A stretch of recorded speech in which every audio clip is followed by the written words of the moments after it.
ये हिंदुस्तान की इज्जत है आज की डेट में पूरी दुनिया में। लानत है, मैं तो ये कहूंगा लानत है। ये दिन हमने पहले कभी भी नहीं देखे थे। लेकिन इससे बड़ी इंसल्ट क्या हो सकती है कि federal bureau of investigation America की वांटेड के पोस्टर निकाल रही है विकास यादव के, इंग्लिश के साथ पंजाबी और हिंदी में।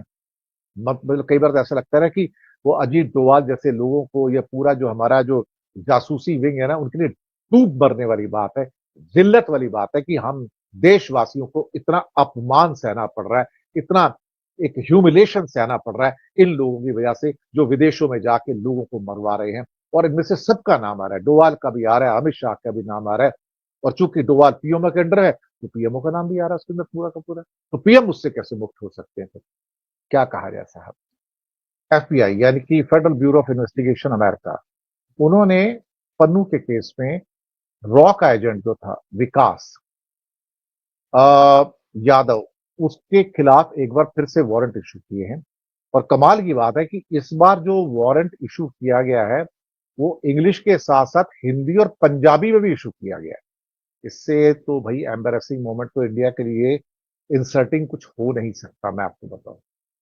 यानी कि जो इशू किया गया, और ये तो आज के जो हिंदुस्तान की अखबारें हैं, जो मेजर अखबार हैं, उनके फ्रंट पेज पे भाई न्यूज है, फ्रंट पेज पे कि FBI issues wanted poster on Vikas Yadav in Punjabi and Hindi. जिन लोगों को नहीं पता है कि ये शख्स वही शख्स था जो रॉ के अंदर काम करके, जिसने निखिल गुप्ता को हायर किया था $1 लाख के अंदर कि तुम पन्नू को मरवा दो।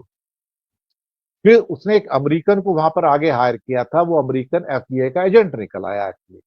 तो सारा जो है भंडा फूट गया यहाँ पे, और गवर्नमेंट ऑफ इंडिया को, मोदी और डोवाल को देखा जाए तो, और अमित शाह को इसमें बहुत बुरा सुनना पड़ा।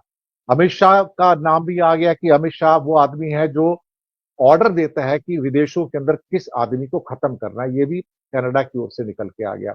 अजीत डोभाल का भी नाम निकल के आ गया कि वो आदमी है प्राइम मिनिस्टर ऑफिस के अंदर जो आदेश देता है लोगों को मरवाने के लिए, ये उनका वर्जन निकल कर आता है। और उसी के अंडर में निखिल गुप्ता और रॉ के लोग काम कर रहे थे पन्नू के केस में।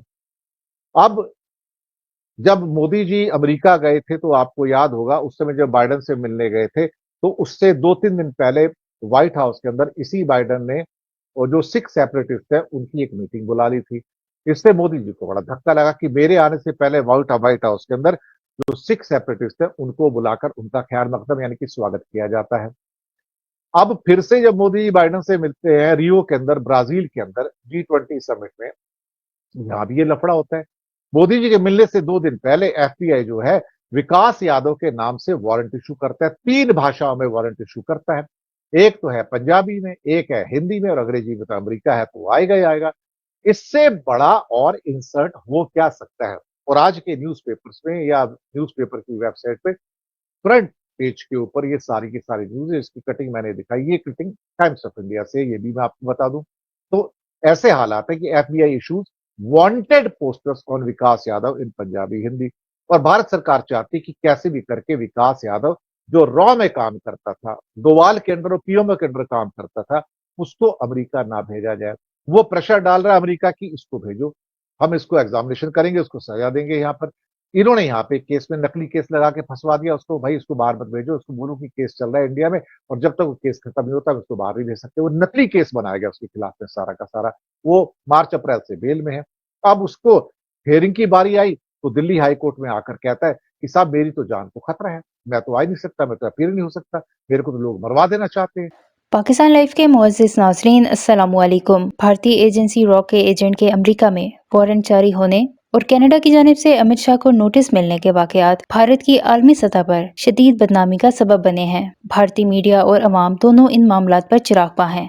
दिनेश के बोहरा जो भारत के एक मारूफ तज्ज़ियाकार हैं, उन्होंने इन मामलात पर गहरी तशवीश जाहिर की और मोदी सरकार को सख्त तनकीद का निशाना बनाया। उनका कहना था कि मौजूदा हुकूमत की खारजा पॉलिसियों ने भारत को दुनिया भर में रुस्वा कर दिया है। उनके मुताबिक चाहे कनाडा हो, अमेरिका या यूरोप, हर जगह भारत को शर्मिंदगी उठानी पड़ रही है। उन्होंने ये भी कहा कि भारतीय हुकूमत ने अपनी कौमी एजेंसियों को ऐसे कामों में मुलविस कर दिया है जिनसे मुल्क की साख मजरूह हो रही है। उन्होंने सवाल उठाया कि आखिर कब तक भारत अपनी अंदरूनी और बैनुल-अक़वामी पॉलिसियों में इन खामियों को नजरअंदाज करता रहेगा। अमेरिका की जानिब से भारतीय एजेंट के वारंट जारी होने पर दिनेश के बोहरा का कहना था कि ये सिर्फ भारत के लिए नहीं बल्कि रॉ जैसी एजेंसियों की साख के लिए भी बड़ा धचका है। उन्होंने मजीद कहा कि अगर भारत ने फौरी तौर पर अपनी खारजा और दाखिली पॉलिसियां दुरुस्त न की तो मुस्तकबिल में मजीद शर्मिंदगी का सामना करना पड़ सकता है। कनाडा की जानिब से अमित शाह को नोटिस मिलने पर भी दिनेश के बोहरा ने सख्त अल्फाज इस्तेमाल करते हुए कहा कि ये वाकया भारत के लिए एक वाज़ेह पैगाम है कि दुनिया अब मोदी सरकार के गैर जिम्मेदाराना रवैये को मजीद बर्दाश्त करने के लिए तैयार नहीं है। ये तमाम वाकयात जाहिर करते हैं कि मौजूदा भारतीय हुकूमत न सिर्फ आलमी सतह पर अपनी साख खो रही है बल्कि अपने पड़ोसियों और इत्तेहादियों को भी नाराज कर रही है। दिनेश के बोहरा ने खबरदार किया कि अगर हुकूमत ने पॉलिसियां न बदली तो भारत को दुनिया भर में मजीद तन्हाई का सामना करना पड़ सकता है। इस हवाले से उनका मजीद क्या कहना था इस वीडियो में देखें। वीडियो में आगे बढ़ने से पहले मेरे चैनल पाकिस्तान लाइव को सब्सक्राइब जरूर करें ताकि आने वाली वीडियो अपडेट से आगाह रहें।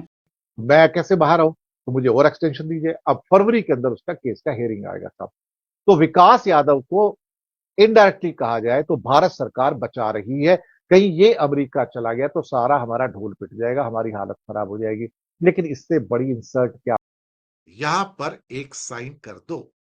It says there is a shadow government operating behind the scene, controlling और मैनिपुलेटिंग पॉलिटिकल और मिलिट्री और economic events to serve its own interest, sometimes without public oversight और अकाउंटेबिलिटी। इन लोगों की पब्लिक के प्रति, संविधान के प्रति, देश के प्रति कोई जवाबदेही नहीं है। जैसे कि आपका मन किया भारत में, आपने एक पीएम केयर फंड बना लिया, उसमें सबसे कहा कि यहां पैसे डाल दो, लेकिन पैसे कहां खर्च होंगे आपको पूछने का अधिकार नहीं है। आरटीआई में आप पूछना चाहते हैं, वो कहते हैं आरटीआई को ये कवर नहीं करेगा, हम ये सूचना नहीं देंगे। हम पूछेंगे ये पैसे आपने कहां खर्च किए, हम नहीं बताएंगे ये पैसे हमने कहां खर्च किए। ऐसे कानून, ऐसी नीति बना दी जाती है जहां किसी को कुछ पूछने का अधिकार नहीं है। सिर्फ पीएम केयर फंड नहीं, किसी भी प्रोजेक्ट के अंदर जो वहां से सारी जो नीतियां निकलती हैं, वो किसी को महामंत्री अधिकार नहीं देते कि कोई उनको प्रश्न कर सके। आपको याद होगा चुनाव आयुक्त ने क्या कहा था अभी पीछे, जब नोटिस देना था प्रधानमंत्री को चुनावी उल्लंघन के लिए, हमारे पास इतनी शक्ति नहीं है, हमारे पास इतना करेज नहीं है, इतनी हिम्मत नहीं है कि हम प्रधानमंत्री को नोटिस दे सके। इसे कहते हैं लॉयलिस्ट, इसे कहते हैं वफादार।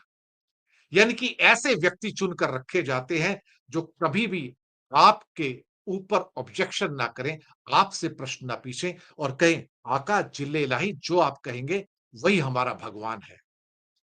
मुझे कुछ कहने की जरूरत है। अब यहां पर कौन कौन लोग होते हैं? जैसे अमेरिका में कहा जा रहा है कि जितने भी मेन पोजीशंस हैं, जो कि फेडरल गवर्नमेंट है, फेडरल एम्प्लॉइज है, सरकारी कर्मचारी हैं वहां पर, या उनके विभाग हैं, इंस्टीट्यूशंस हैं, वहां सब के सब जो प्रमुख होंगे वो वही होंगे जिसे महामंत्री चाहेंगे।